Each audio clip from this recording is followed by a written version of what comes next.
Hebreus capítulo 4, versículo aqui do 1 ao 13. Incredulidade. Devemos, os crentes de hoje, temer. Refere-se ao fato de que o crente pode perder a salvação se deixar de crer, pois que deixada a promessa de entrar em seu repouso, a promessa da salvação, pereça que algum de vós fique para trás. Isso prova que é possível que isso aconteça, o que significa a perda da alma. Porque alguém nos foi anunciado o Evangelho, como a eles. Há um só Evangelho, e é Jesus Cristo ele crucificado, mas nada lhes aproveitou. Se a cruz for abandonada como objeto de fé, Cristo não será de nenhum proveito para a pessoa. Gálatas 5:2. Ouvir a palavra, porquanto não estava misturada com a fé naqueles que a ouviram.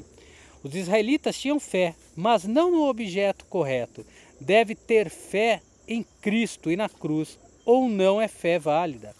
Porém, nós, os que cremos, entramos no repouso.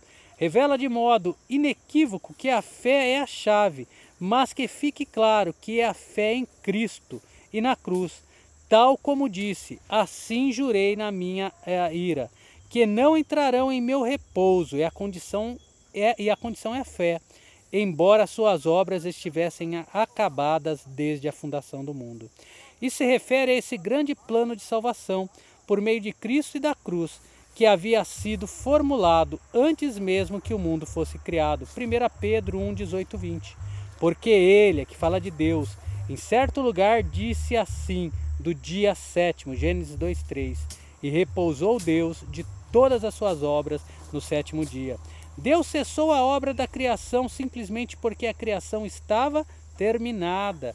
E outra vez neste lugar, Salmo 95, 7, 11. Não entrarão no meu repouso. As condições têm que ser cumpridas. Visto, pois, que resta que alguns entrem nele, fala da nova aliança e da igreja, e que aqueles a quem primeiro foram pregadas as boas novas não entraram por causa da desobediência.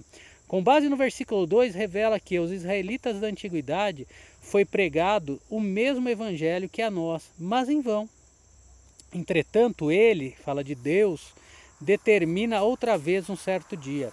Revela, em termos claros, que embora o chamado de Deus seja limitado à oportunidade para aceitar esse chamado, é definitivamente limitada. Hoje, dizendo por Davi, depois de tanto tempo.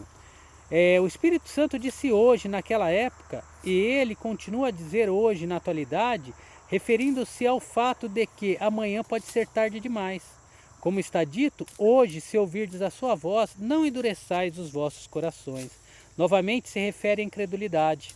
Porque se Josué lhes houvesse dado o repouso, refere-se ao fato de que, embora Josué fosse capaz de guiar a Israel à terra de Canaã, pelo poder do Espírito Santo, isso foi só um símbolo do verdadeiro repouso que virá, ou seja, no Senhor Jesus Cristo.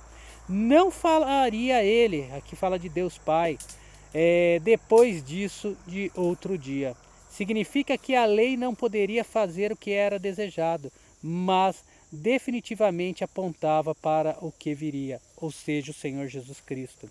Portanto, resta ainda o que a lei não podia fazer, Cristo faria, um repouso para o povo de Deus.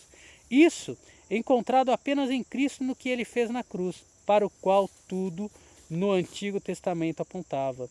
Porque o que entrou em seu, aqui fala de Deus, que esse seu é maiúsculo, repouso, então porque o que entrou em seu repouso, pelo que Cristo fez na cruz, qualquer pessoa pode entrar nesse repouso.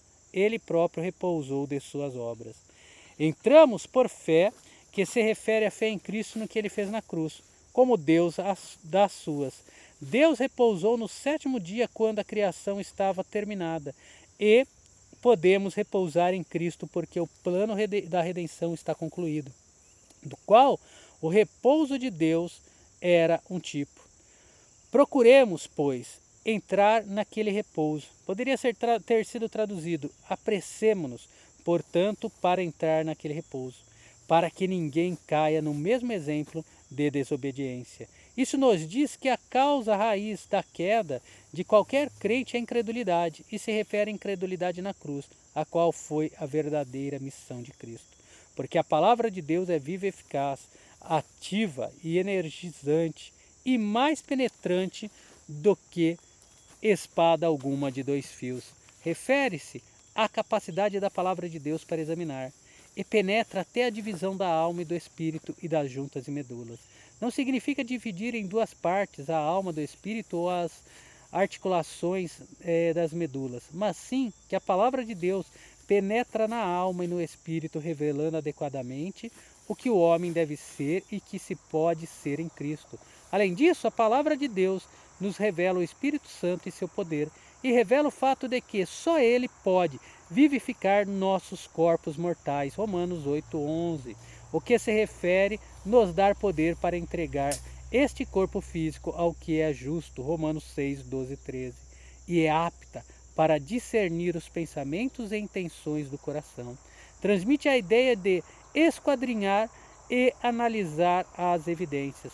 E não há coisa alguma criada que não seja manifesta diante dele. Refere-se a Deus como Criador de todas as coisas.